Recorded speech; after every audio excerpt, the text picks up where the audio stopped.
নমস্কার, আমি ডাক্তার সুবর্ণ গোস্বামী। আপনারা জানেন যে অভয়ার সঙ্গে ঘটে যাওয়া যে নৃশংসতা, তার সুবিচার, ন্যায় বিচারের দাবিতে সারা পশ্চিমবঙ্গ তথা ভারতবর্ষ এমনকি সারা বিশ্ব উত্তাল। এবং এই উত্তাল আন্দোলনের তরঙ্গ শীর্ষে দাঁড়িয়ে আগামীকাল 1 অক্টোবর মঙ্গলবার বিকেল 5টায় কলকাতার কলেজ স্কোয়ার অর্থাৎ কলকাতা বিশ্ববিদ্যালয়ের মূল ফটকের সামনে থেকে রবীন্দ্র সদন অবধি এক মহামিছিলের ডাক দেওয়া হয়েছে।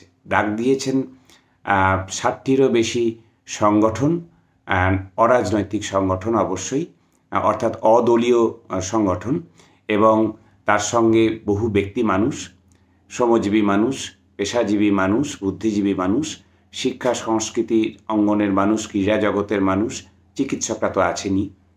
এই মহামিছিল কলকাতায় এক ঐতিহাসিক মহামিছিল হতে যাচ্ছে। এই মহামিছিলে আপনিও যাতে পা মেলান সেই আবেদন আপনার কাছে রাখছি।